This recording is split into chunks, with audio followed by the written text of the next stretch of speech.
सबसे पहले तो आप सभी का बहुत बहुत धन्यवाद। मेरी कुछ अपील है गांव के लोगों से, और जो गांव के सरपंच भैया आए हुए थे उनसे भी एक अपील है। वो है यहाँ पे सभी को ये लगता है कि लड़की ने मुकाम हासिल किया है, लड़की कामयाब हुई है। ऐसा बिल्कुल भी नहीं है।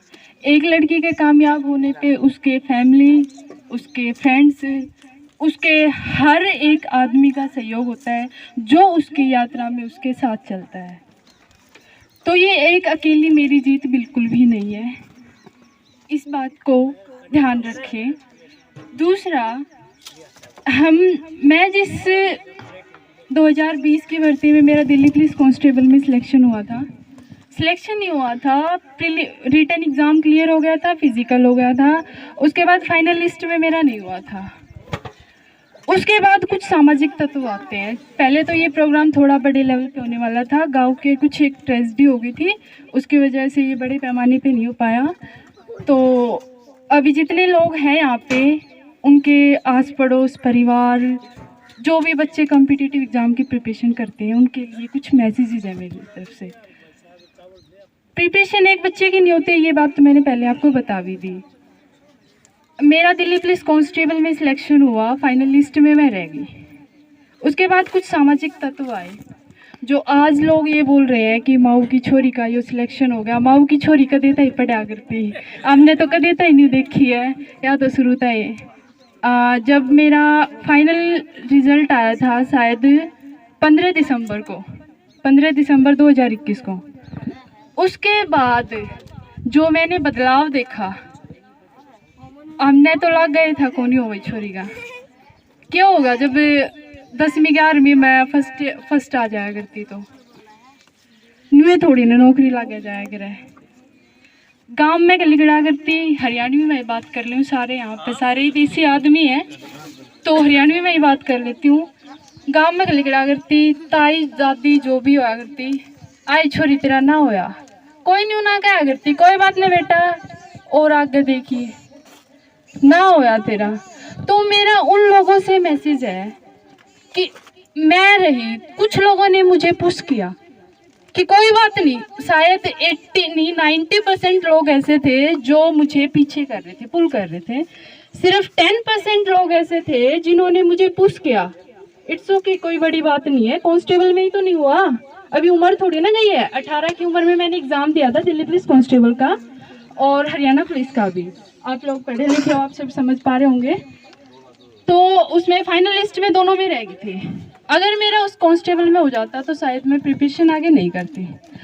उस चीज़ ने जो मुझे मैसेज दिया था कि लोगों के बदलाव, विचारों में बदलाव, जब आपकी स्थितियाँ बदलती हैं तो लोगों के विचार एकदम से बदल जाते हैं। ये वही सामाजिक आदमी होते हैं जो हमें सम्मानित भी कर रहे हैं, और इन्हीं में से कुछ लोग होते हैं जो ये बोल देते हैं कि था क्या मैं ना था कि मैं थी ये गोनी, और इवनू कह देंगे हमने तो शुरू से लग गया करता है, छोरी का आगे जाएगी। राम नाम लेनी बंद कर दी थी, और तो क्या बताऊं मैं, देखा भी ना करते, आखिर उठाकर आ गया, इसका तो फाइनल सिलेक्शन ना होया। अगर वह लोग ना होते तो मैं तैयारी ना कर पाती आगे। मतलब वह जो एक आग होया करे, वह एक जुनून होया करे, वो उठे ना पाता अगर वे लोग साथ में, उन लोगों की नेगेटिव एनर्जी अगर मेरे साथ नहीं होती। तो हर टाइम पॉजिटिव एनर्जी ही काम नहीं करती है, कभी कभी नेगेटिव एनर्जी जो हमें पुश करती है वो बहुत बड़ा काम कर देती है। तो मैं उन लोगों का ही धन्यवाद कर रही हूँ जिन्होंने मुझे बद्दुआएं दी, या फिर जैसे भी वर्ड्स यूज करते थे कि या फलाने की न्यू है, या है वो है। एक टाइम पे परिवार भी मजबूर हो जाता है कि बच्चे का साथ नहीं दे पाता। मेरे साथ भी ऐसा ही हुआ था। मतलब उनकी कुछ मजबूरियां रहती हैं, ऐसा नहीं कहेंगे कि वो नहीं चाहते कि उनके बच्चे आगे जाएं, उनकी कुछ मजबूरियां हो जाती हैं। सामाजिकता तो मेरा दोस्त ने कह रहा था, मम्मी ने बताया करते पापा अगर रिश्ता आया रितु हाथरे, मम्मी क्या करती, मैं पढ़ती हुआ करती, मम्मी आया करती मेरे पास, बोला कि तेरे पापा ने रिश्ता की कह रहा था। मैं कहा अच्छा मम्मी। 2 घंटे रो लिया करते अच्छे टेबल पर, स्टडी टेबल पर बैठ के, कोई बात नहीं, फिर उठ लिया करते, मैं रिश्ता होगा, इतना ब्याह भी होगा, इतना रिजल्ट आ लेगा, कोई बात को नहीं, कर लेने इन्हें भी जो कुछ भी कर रहे हैं। वो पापा नहीं होते थे, वो पापा के पीछे के जो दोस्त होते थे ना, उसमें कांस्टेबल में रहेगी, ईव की तैयारी करेगी, और तैयारी करेगी तो क्यों करने दे भाई, ब्याह दे छोरी ने, ठीक है। तो सबको ये लग रहा है कि लड़की कामयाब होगी या आगी, सबको ये दिख रहा है कि सब इंस्पेक्टर बन गई।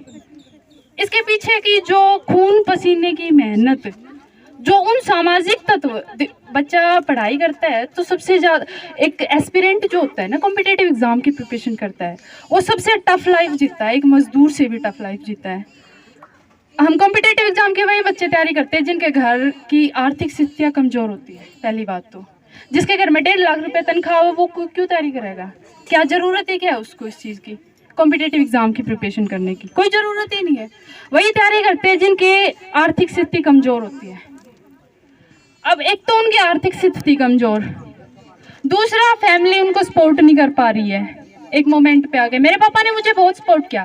मेरे पापा ने 9th 10th 8th 6th class में शायद मैंने उनको बोल दिया था कि मुझे ट्यूशन लेना है पापा, क्योंकि मैं हमेशा से सरकारी स्कूल में ही पढ़ी हूँ। 10th भी मेरी सरकारी स्कूल से हुई है, 12th भी मेरी सरकारी स्कूल से हुई है। उसके बाद मैंने रोहतक के महर्षि दयानंद विश्वविद्यालय से ग्रेजुएशन BSc फिजिक्स ऑनर्स किया है। तो मैं सरकारी स्कूल से पढ़ती थी। ये एक धारणा भी है कि सरकारी स्कूल में बालकन पढ़ाया ना जाएगा, ये सच्चाई भी है कुछ एक लेवल तक, लेकिन ये बच्चे पे भी डिपेंड करता है कि वो टीचर से कितना ले पाता है। तो मैं जितना हो सकता था टीचर से लेने की कोशिश रहती थी। दादा रणधीर बचपन से मेरे साथ मतलब कांटेक्ट में रहे हैं, इनसे मैं बता भी देती थी कई बार कि गांव में या मैडम है या न्यू कर रही है, दादा जाया हो एक बार समझा दो। ये हमेशा मेरे साथ रहे हैं, इसमें कोई दो राय नहीं है। मैंने जो भी इनको बताया था इन्होंने उस पर काम करने की हमेशा कोशिश की है।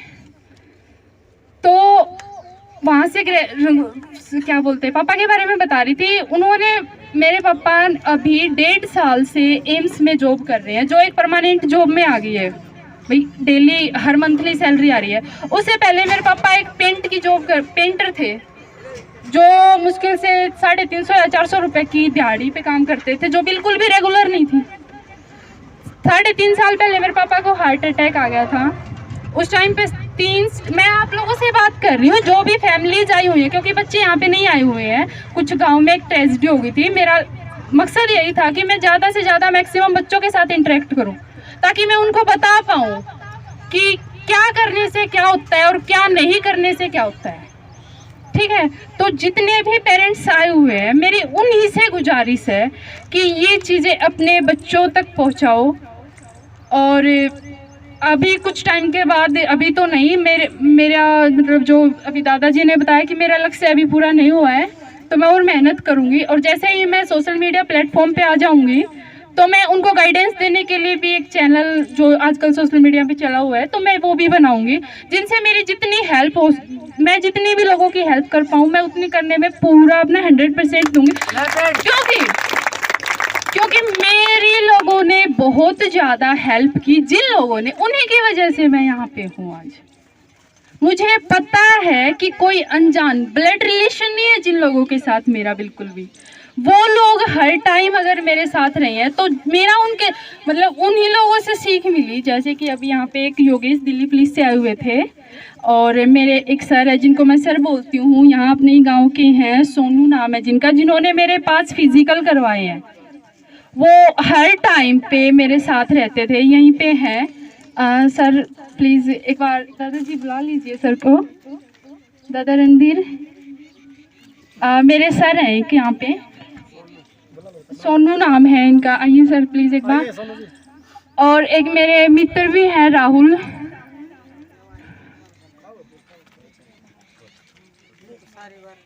ये लोग मेरे साथ रहते थे। मेरे पेरेंट्स की अलग जगह थी, ये लोग मेरे साथ हमेशा रहते थे। मैंने 5 फिजिकल दिए हैं अभी तक, 5 फिजिकल मेरे हुए हैं इनकी बदौलत से। हमेशा मेरे साथ रहते थे। जब भी मैंने कह दिया कि मेरे को अभी रनिंग के लिए जाना है, अभी ग्राउंड जाना है, तो उस टाइम पे रेडी रहते थे। हाँ, ग्राउंड में, यहाँ पे गांव वाले ग्राउंड में, जो कि जंगलात बोलते हैं इसको, यहाँ पे। ये राहुल मेरा अच्छा दोस्त है। ये मेरे साथ एजुकेशन में, जब मैं बिल्कुल डाउन जा चुकी थी, ऐसी हालत हो चुकी थी कि अब मैं मर जाऊंगी, सुसाइड कर लूंगी, क्योंकि मेरे 2 रिजल्ट एक रात को आए थे। और गांव के लोग ने ना कहना है थे छोरी तू आगे कर लेगी कुछ, गांव के लोग ने कहना थे है रहेगी, क्या होगा फिर रहेगी, यह बात कहना थे। लेकिन ये लोग थे कि है ये तो तेरे लायक थी ही नहीं, तो बहुत आगे जाएगी, ये तो तेरे लायक थी ही नहीं। तो इससे आगे था हाँ फैमिली का सपोर्ट ऑफ कोर्स, बिल्कुल 12th क्लास तक पापा ने, मेरे पापा मजदूर थे, पापा के जैसे कि मैंने बताया कि एम्स में तो 1.5 साल से ही जॉब कर रहे हैं। उससे पहले 10,000 रुपये तक की मेरी ट्यूशन फीस हुआ करती, मैंने नॉन मेडिकल से स्टडी की थी। मेरे पापा की महीने की तनख्वाह हुआ करती मुश्किल रेगुलर तो थे नहीं, किसी महीने तो 2,000 आ गए, किसी महीने 10,000 भी आ गए, इतना रहता था। मेरे पापा ने कभी मेहनत करनी नहीं छोड़ी। इवन अब भी जब हम एम्स में मेरे पापा जॉब कर रहे हैं, उसके साथ मेरे पापा पार्ट टाइम अचार भी बेच रहे हैं, दादरी से अचार लेके जाते हैं और वहाँ पे एम्स में जो भी उनके कलीग्स हैं उनके साथ उनको अचार देते हैं कि मेरे लड़का का भविष्य अच्छा हो जा, सिर्फ इसलिए। और 6 स्टंट डले हुए हैं उनके हार्ट में, 6 स्टंट डले हुए। जिस दिन मेरा अभी जिस एग्ज़ाम के लिए मैंने प्रिपेयर किया था, इसका जब मेंस एग्ज़ाम था, वो मेंस एग्ज़ाम था मेरा 2 तारीख को, और उससे पहले 18 तारीख को ना, है ना अंकल जी, 18 तारीख को मेरे पापा को 3 स्टंट डले थे, फिर से दोबारा, क्योंकि उनको टेंशन रहती थी 3 छोरी हैं, एक छोरा है, रुपया एक भी कमाया नहीं, जोड़ा नहीं, अब छोरिया ने ब्याहूंगा। इसलिए मेरे पापा, इस चीज़ के मेरे पापा ने कभी सोचा ही नहीं कि छोरी ब्याहनी है या फिर घर बनाना है। कभी भी मेरे पापा, हम एक ही कमरे में रहे हैं, यहाँ पे रहते थे, तब एक ही कमरे में खाना बनता था, एक ही कमरे में रहते थे, एक ही कमरे में पढ़ते थे।